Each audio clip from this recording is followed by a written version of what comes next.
central concern of the Confucian tradition,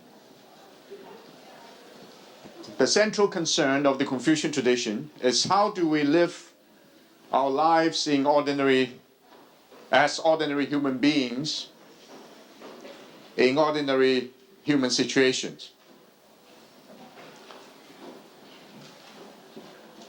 If you follow the general outline of the lectures, this is the first one on the analects. The first attempt to look at some of the core texts or core classics of the Confucian tradition. We begin with the analects for this week. Then we move on to Mencius, to Xunzi. Before we move on to Mencius and Xunzi, we have a brief stop looking at a major interpretive position on the Confucian tradition by Herbert Fingeret. So for the next 4 weeks, we'll be looking at the analects. You're supposed to have already mastered the text by yesterday. And next week, we'll be looking at Fingeret's Confucius, the secular as sacred, then followed by Mencius and Xunzi. It's obvious, because of the Confucian concern for the way we live our lives as ordinary human beings, it's the life world that features most prominently in the Confucian discourse.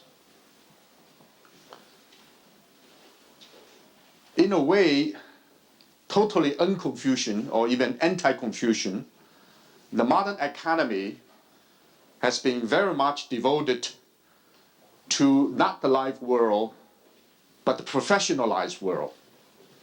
In a sense, we're exposed to technical skills. Whether you're interested in medicine, in law, in business, in academic pursuits, or even in journalism, the university is prepared to offer you, if not packaged knowledge, but at least ways of looking at these different professions. So normally you're exposed to technical skills, empirical knowledge that you try to learn and digest as outside observer to prepare you not necessarily for the life of the mind, but for the profession. As some modernists have noted, a distinctive feature of the modern world is that our profession makes the most demand of our time and of our energy.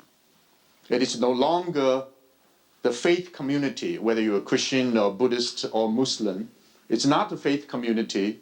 For many of us, not even the family life, but basically the professional life that demands our attention.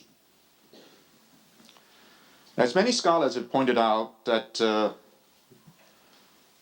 world in which we live in can be divided basically into 4 different domains. We function in all these 4 different domains. They're interconnected. The economic world, the political world, the social world, and the cultural world. The life world, in a way, intersects with all these 4 domains, and often misconceived as simply the area that we learn social skills, learn how to deal with people, the social skills, as if social skills eventually turn out to be part of your professional training. If you consider the life world as a world in which you just try to acquire some social skills, your conception of the Confucian style of moral reasoning is a very narrow, even impoverished one. The emphasis there is really on experience, on a mode of thinking or mode of knowing that can be considered as embodied knowing or embodied thinking, in the sense that you have to be both an inside participant and an outside observer. The only discipline in the university, anthropology, seems to put focus on that. If you want to study some ethnographic data, you have to be able to digest the modes of thinking of a particular tribe or particular group you study. So you have to learn to be an inside participant as well as an outside observer. But in moral reasoning, from the Confucian point of view, not necessarily from other points of view, that the interplay between inside participant and outside observer is critical.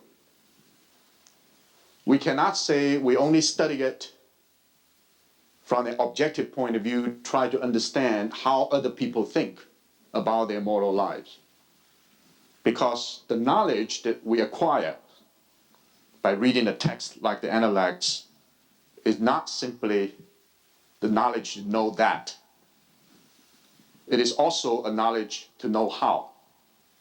To know that is propositional knowledge, the weather is cold. But to know how is an internalized skill.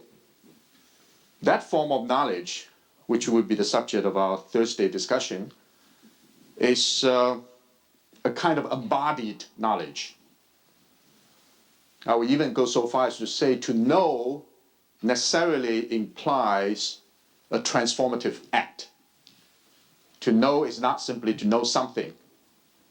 To know is also to show that you've learned from the text in such a way that your life, even in a very limited sense, is being transformed. And the rhetoric or the style of expressing in the Analects is not a rhetoric of argumentation, as we're familiar with many other styles of moral reasoning, because the emphasis on rationality. The Analects, if you want to find the rhetorical style, it's what I call the style, the rhetoric of assent, which is a term by a literary critic at the University of Chicago, Wayne Booth, in talking about reading novels. The rhetoric of assent is to put emphasis on consensus, on agreement, on mutual understanding. It's very different from, let's say, the Socratic method. The Socratic method is a method of argumentation. If you have ever been exposed to the Greek style of reasoning, Socrates always shocks you, say, well, you're wrong. You only understand the superficial side of it. It's not the essence. It's not the real idea of being honest. You only understand the superficial manifestations of it. So he forces you to think from superficial level to the deep level, from phenomenological level to more essential level. Try to force us to think and try to get at the essence of things. And it's a very elaborate procedure by which the dialogue follows a form of argumentation. If you want to look for this kind of argumentation, you will be greatly disappointed. There's very little. The exchange is just one line, one word, one expression. But the emphasis is on that kind of common sense, which is also good sense. What kind of common sense is also good sense? Normally, common sense can turn out to be conventional. The conventional belief from the Greek point of view is always somehow superficial and wrong. So we have to move beyond the conventional to know the essence, to know the deep structure. But the Analects ask us to pay attention to all kinds of commonsensical ideas and to see whether some of the commonsensical ideas turn out to be good ideas. The reason that they are commonsensical is because they are accepted by a large group of people, maybe over a long period of time.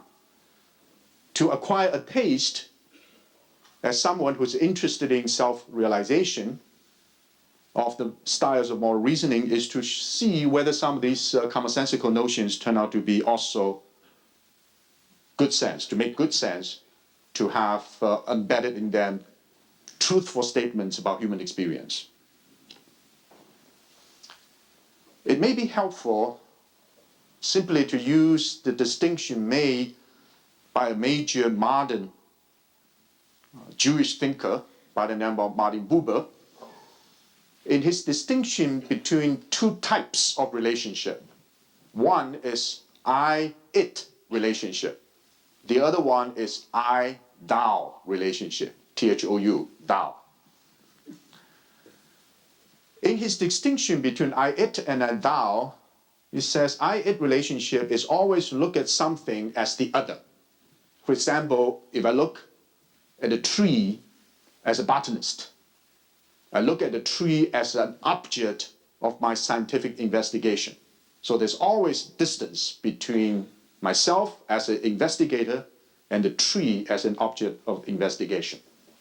I never establish any true meaningful personal relationship with the tree under study. I simply look at it as an object of analysis. You can look at a society, look at a person, look at a virus, look at the subatomic particle in that manner. It's I-it relationship. But the I-thou relationship is to recognize the other person or even an object in terms of personal understanding. The paradigmatic example of an I-thou relationship in Buber's understanding is the relationship between a person, a creature like myself, and God.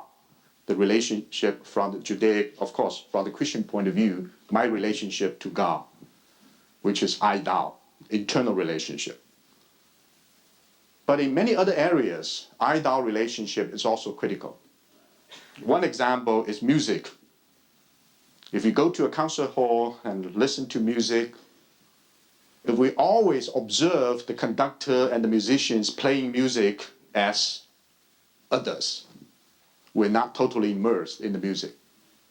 It's at the moment, from Buber's point of view, suddenly there's a fusion between myself, my consciousness, and the music. I become so much immersed in the music, I cannot make any distinction between myself and those people who are playing. In fact, I'm part of the music. And then my relationship to music, which is the other and it, is an I-thou relationship. There's a dialogical response, almost internal to my own being. The music listening is no longer listen to something out there. This is also true with reading a novel, with reading a text. This is called the phenomenology of reading. You cannot get into the novel if you do not share the intelligence, the feelings, the frustrations, the concerns of the author. You have to go into the text. You assume different roles. And yet, as a human being, as a reader, as a reflective mind, we always get out of the situation and examine our own logic, the reasoning of the author. And in so doing, we move from the inside participant to an outside observer. And the critical understanding becomes, again, important. So this interplay between the insider and outsider is something that is assumed in the analects. It's very difficult now for us to imagine or to recreate how the analects, a text actually came into being. Certainly, it was not done by a single author. It was not imagined, created, developed by a single author. The Book of Mencius may have been composed by a single author. The Book of Xunzi may have been done by a single author. Many of the Platonic dialogues may have been done by a single author, but not the analects. There's collective authorship.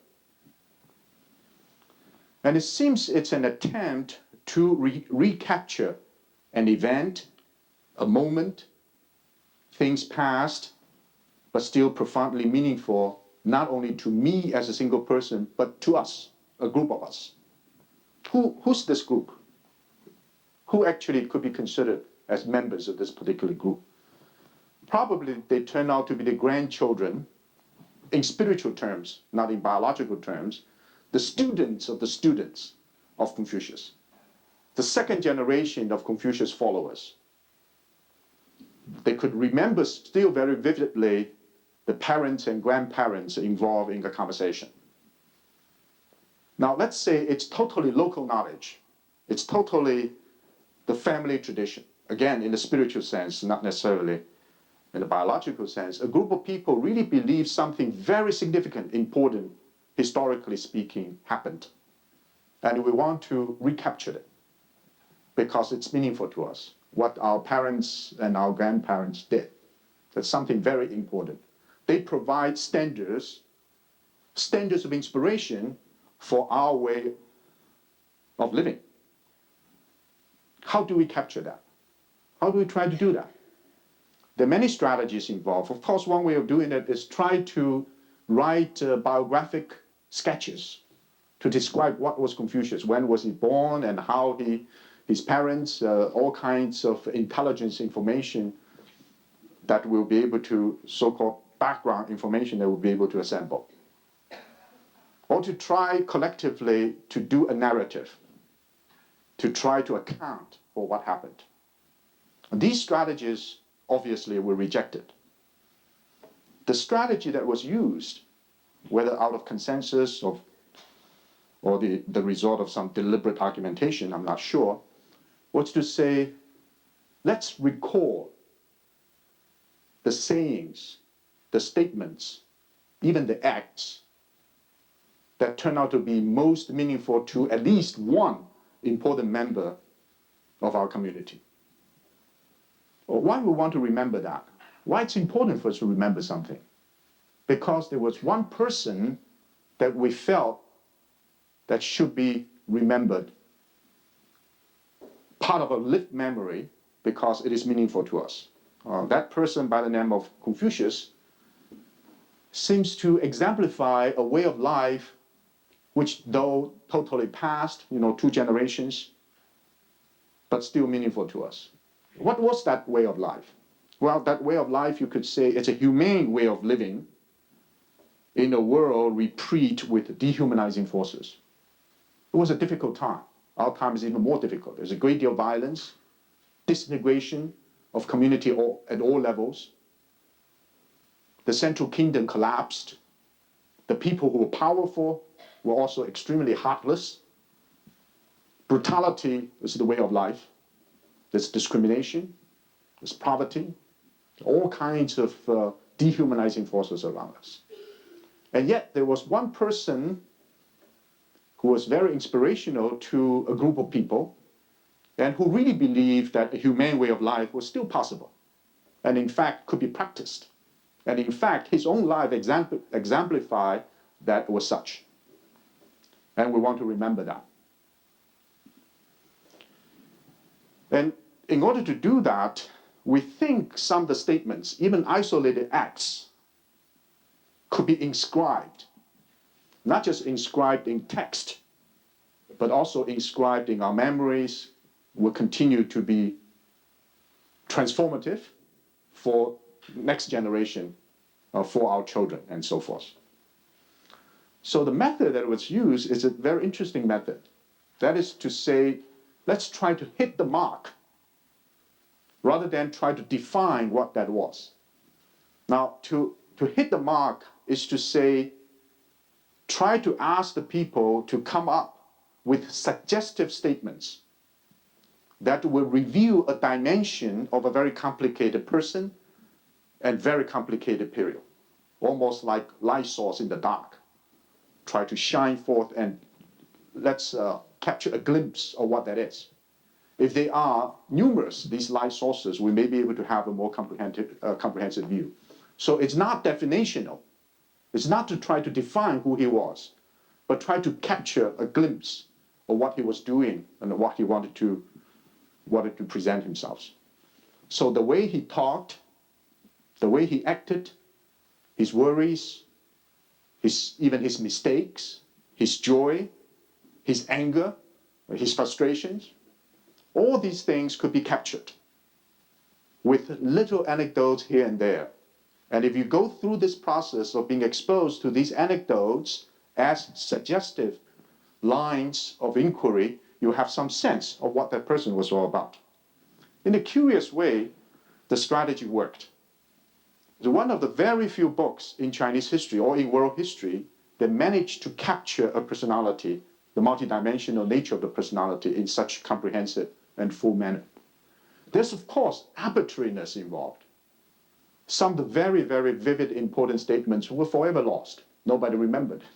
Some minutiae, some trivial points, whether he likes certain kind of sauce, whether he wants to sit in the proper way. If the mat is not right, he would not sit. Some of these trivial things on the surface were captured. So there's arbitrariness in this election. In fact, we know there are quite a number of editions of the Analects. The Analects we've been reading is only one of them. There are many other. Recently, there's a discovery of another Analects, according to a different tradition, even though it's very difficult for us to decipher. And so there are many different versions. Like the life of Jesus, captured in many different versions. And some new archaeological finds may reveal other versions.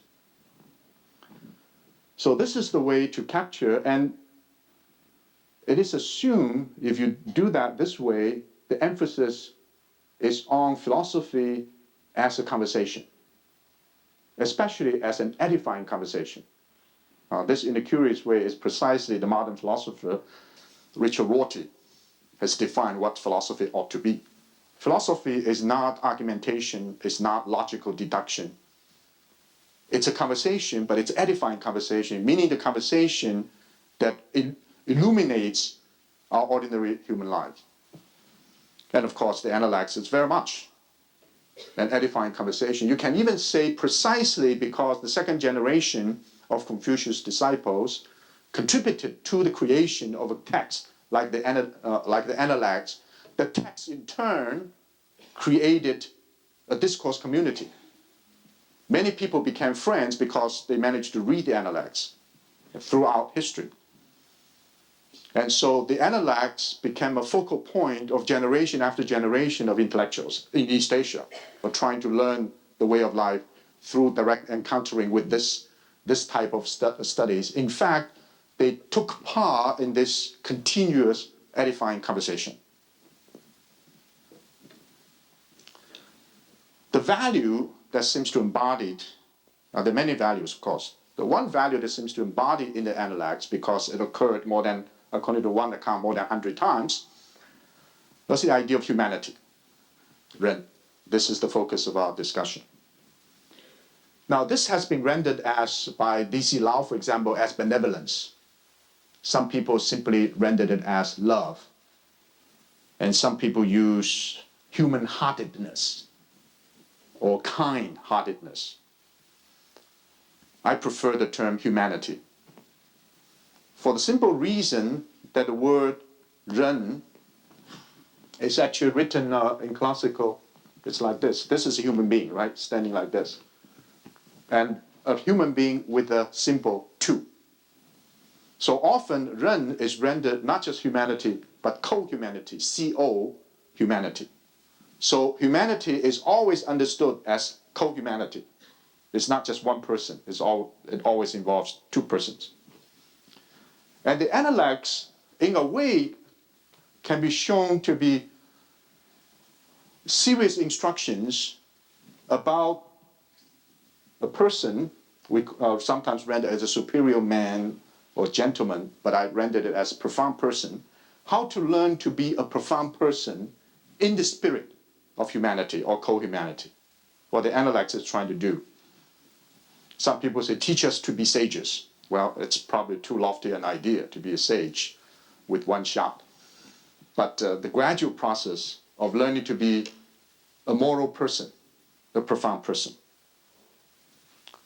The reason that humanity features most prominently in the Analects, if you go through the text with all these kind of anecdotes,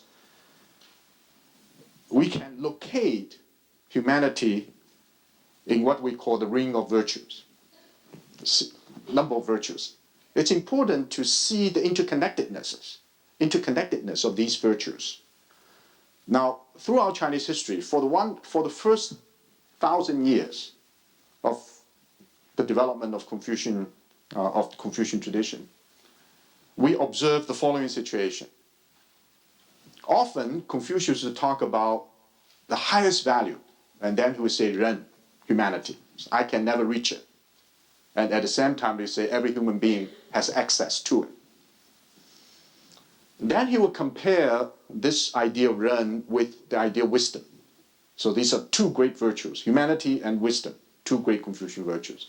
Sometimes it's compared with propriety. Humanity and propriety, these are two great virtues. Sometimes humanity and rightness, these are two great virtues. In the Analects, there's also talk about three major virtues: humanity, courage, and propriety.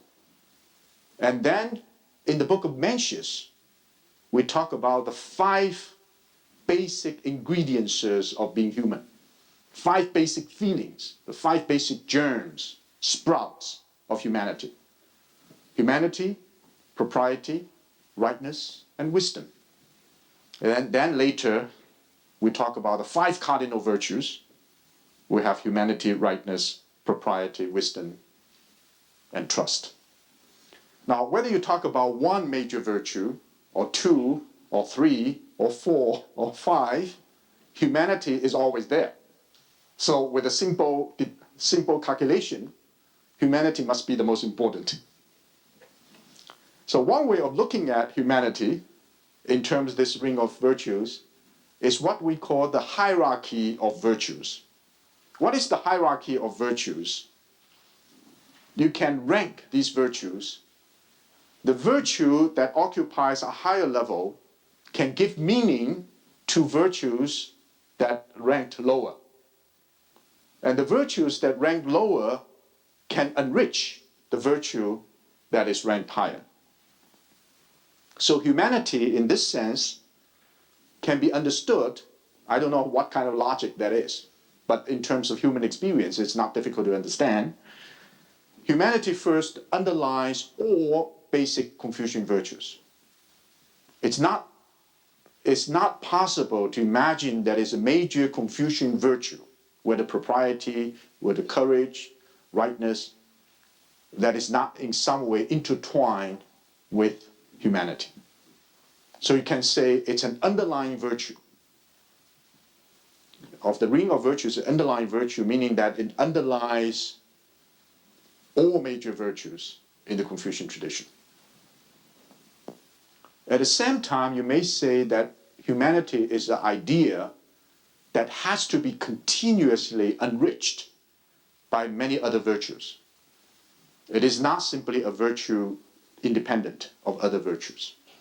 It's like a source that has to be replenished. So on the one hand, it underlies all the other virtues. On the other, it has to be enriched by all kinds of other virtues. Now, in the Analects, a distinctive feature is to say we try to learn to be junzi. We try to learn to become profound persons. To learn to become profound persons is not a form of elitism in the social political sense, but it's moral elitism, in the sense that the people who are critically aware of the importance of humanity, whose consciousness is raised to understand humanity in its multidimensional nature, is a person who's duty-bound to serve as an exemplar or as a teacher. The sense of responsibility is not only based upon one's social political station in life. It is based upon one's moral awareness or moral self-cultivation. In other words, what Confucius did through the example of his own life was to create a meaningful life for a number of people in a society in which they could fight against the political power on the one hand and social influence on the other. In other words, he created a new realm of value.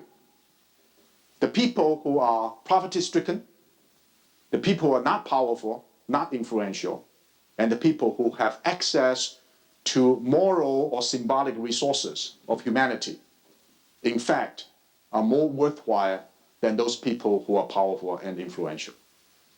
In the 6th century BC, there was not only unprecedented, was an important historical event in human history. That's the creation of a realm of value in the world here and now, not outside of the world as the spiritual sanctuary, in the world here and now, a realm of value based upon moral consciousness, not based upon political power or social station. And the moral consciousness itself becomes an end rather than simply a means to an end. That sense of being duty-bound or sense of responsibility is actually so powerful that for the first time in Chinese history, that a different sense of value, different sense of personal worth was established. The most outstanding example of this is Confucius' most beloved disciple, Yan Hui. The case of Yan Hui. You encountered him just a few times in the Analects, but it's very, very revealing. Now, the Confucians were all very much interested in power, in influence, in success. The justification is that the people who are more powerful will have more ability to transform the society. More politically prestigious, more powerful, socially powerful, more efficacious in transforming society. So they recognize the importance of that. And yet Yan Hui, the best Confucian disciple, first, he died very young. He was not even able to bury his parents. They had to bury him. This was considered as a very unfilial act. Die before your parents. Unfortunate, and yet greatly lamentable. And he was very poor. He could not even eke out a very, ordinary way of life. Sometimes he had only water to drink, not even food. Even though he was so talented, Confucius said, this is the guy, he could become a king. He was never politically prominent.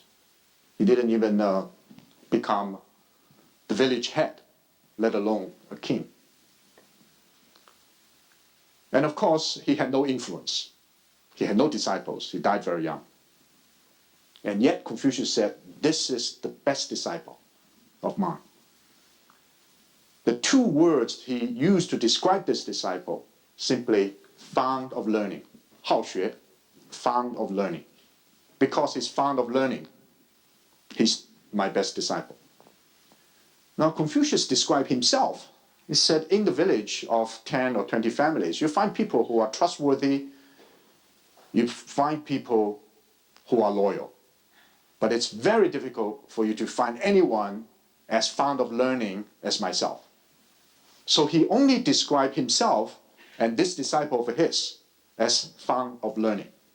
But the fond of learning, of course, is related to this whole idea of the realization of one's potential as a human being in the spirit of humanity. In the sense that Yan Hui assumed that the task of learning to be human is the realization of humanity in one's own personal life. And that moral consciousness, not political prominence, not social prestige, but moral consciousness, made him one of the most beloved and respected Confucian disciples. Throughout Confucian tradition, Yan Hui, the person who died young, who was politically not very prominent, who had no social prestige, was greatly honored as the highest manifestation of Confucian ideal. Well, the message is very clear. The message is to say there's something that each one of us can have total control.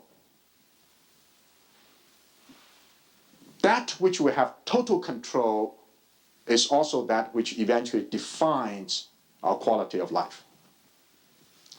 None of the things that we learn in the professional context can be said to have our total control. We want to become a lawyer, we want to become a doctor, we want to become a journalist, we want to become a scholar. We study very hard. There are all kinds of external conditions that may eventually frustrate our desires. Even if we just want to go to New York, and that plan can be frustrated because of the weather, because financial considerations, and so forth. So none of the goals that we want that is conditioned by some external forces isn't necessarily accomplishable or attainable. But there's one thing, no matter what, we can always get. That one thing, what the Confucians say, even, you can snatch away the will, the commander of the 3 armies, but you cannot snatch away the will of even a commoner. This is the willpower. But the willpower in the Confucian context is not the will to be alone, but the will to be good. The will to be moral. The will to cultivate one's moral consciousness. Now, this is predicated on the belief that humanity, as commiseration, as a form of compassion, as a form of universal love, is readily available to every human being. It is a minimum requirement of being human. But at the same time, the maximum realization of humanity is also rested upon our ability to do that. A distinctive feature of the Confucian moral reasoning in this connection, very different from the Christian or even from the Buddhist point of view, is that humanity as embodied love is a differentiated love. It's not universal love. Now, differentiated love in the sense that humanity, like water, has to flow. When it flows, it is dependent upon the hydraulic level. If the hydraulic level is very high, then it flows very far. If the hydraulic level is very low, it dries up very quickly. This is a curious argument. You may want to think whether it makes any sense at all. The idea is that humanity, as a sense of compassion, as a sense of commiseration, or even love, is not in abundant supply. It is precious. It is a very precious human feeling. And often we ignore that. We don't cultivate it. That's the reason why the world is so dehumanizing. It is something that requires not only cultivation of individuals, but collective. The roots of humanity is one's ability to link meaningfully to the people who are really close to oneself. If I cannot display any sense of commiseration, compassion, or love to the people who are very close to me, and to say I love humanity, from the Confucian point of view, there's some hypocrisy. There's some disgenuine articulation in that statement. So there must be roots of humanity. It has to flow.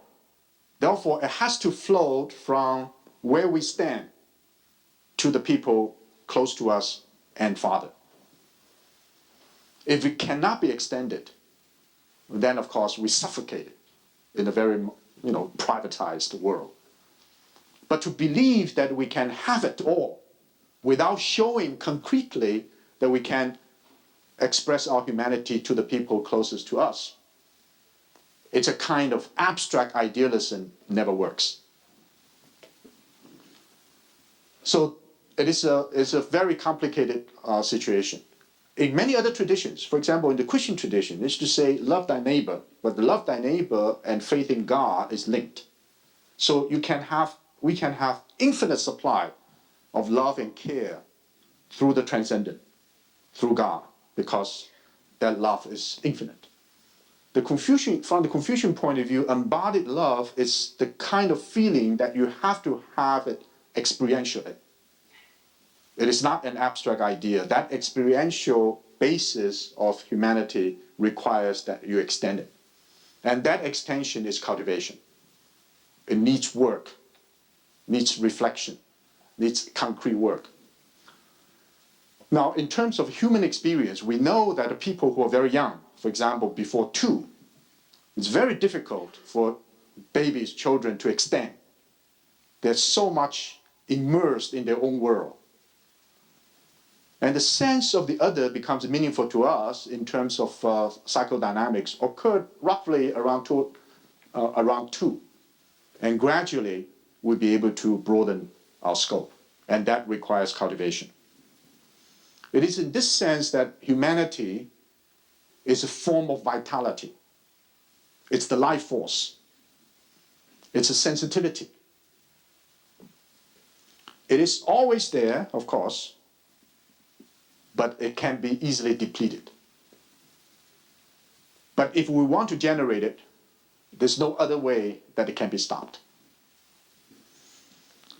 So it is, you can even imagine humanity as an energy, as a creative energy, keep us alive, keep us sensitive, keep us alert.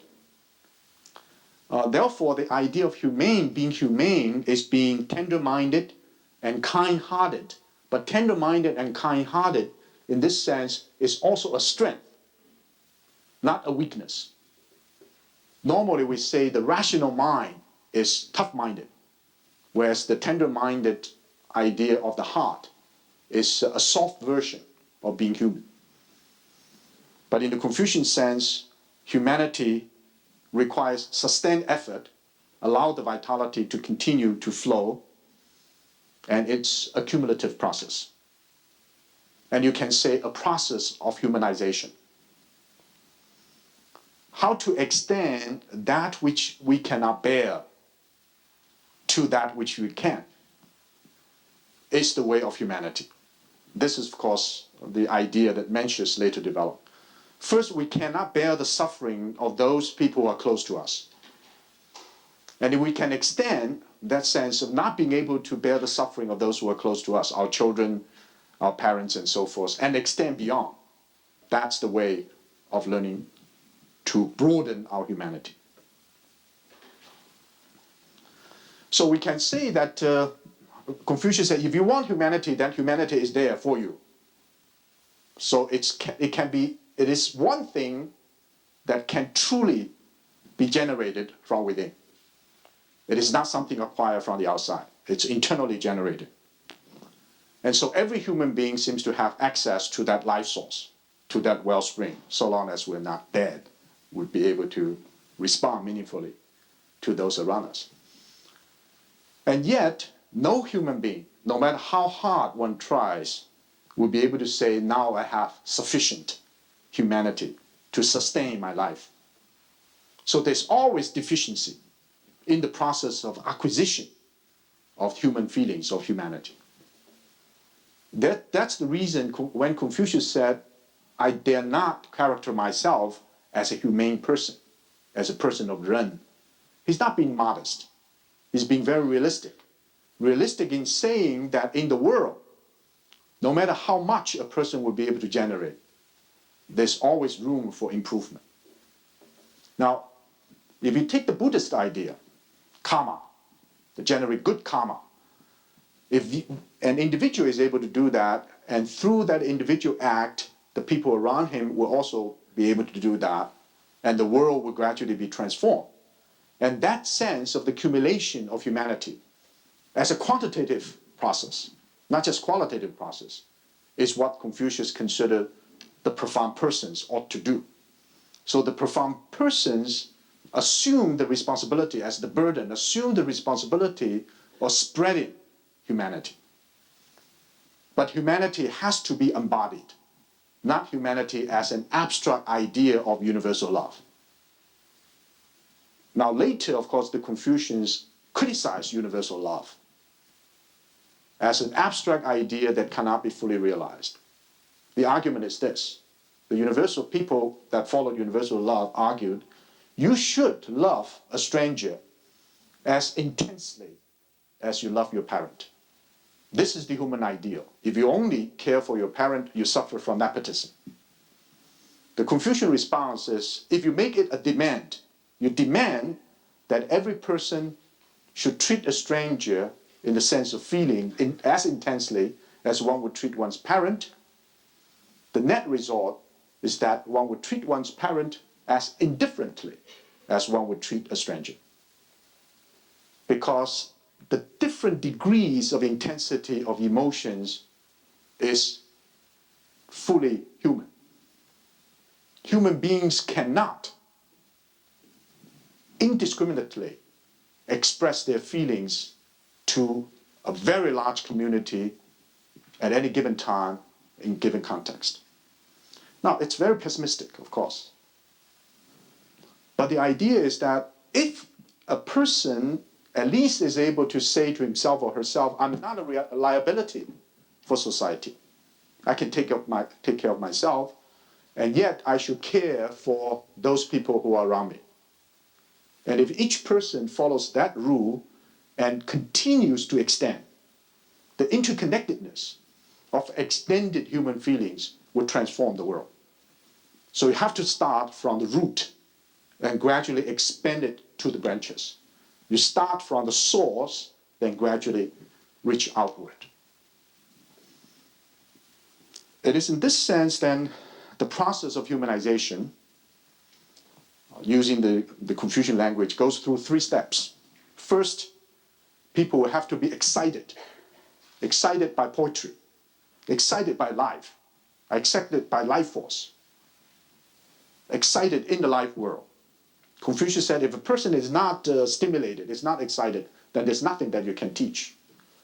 Being excited is to be receptive, to be open to new possibilities. But then the person will have to go through a process of self-discipline. Once one wants to express one's own life force, especially one's young with inexhaustible supply of energy, then the discipline becomes critical. Discipline is through ritual.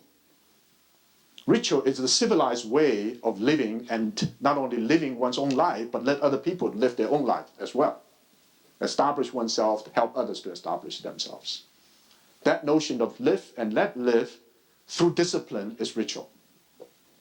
And then one's life should be harmonized by music. So excited by poetry, disciplined by ritual, and harmonized by music. This reminds me of a very important, I think even intriguing statement by Charles Taylor, one of the major philosophers. And he says in The Sources of Self, in The Sources of the Self, a book, this statement, the notion that there is a certain dignity and worth in this life requires a contrast. No longer indeed between this life some higher ability or higher activity like contemplation, like war, active citizenship, or heroic asceticism. In other words, the worth of the life here is not contrasted with some kind of life which is higher, like heroic acts or contemplation. But now, lying between different ways of living the life of production and reproduction, the notion is never, whatever we do is acceptable.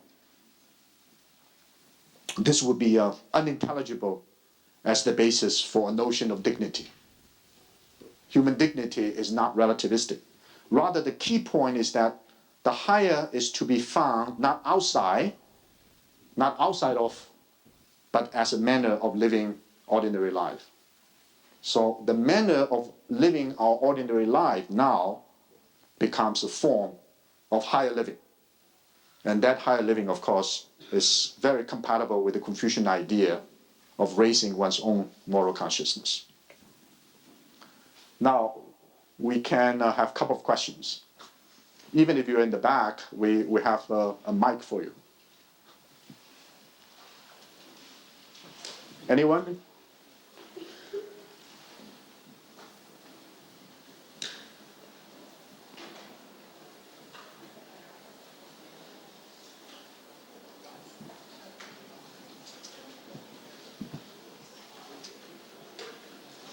Okay, we'll try that Thursday. I hope you have some questions for us.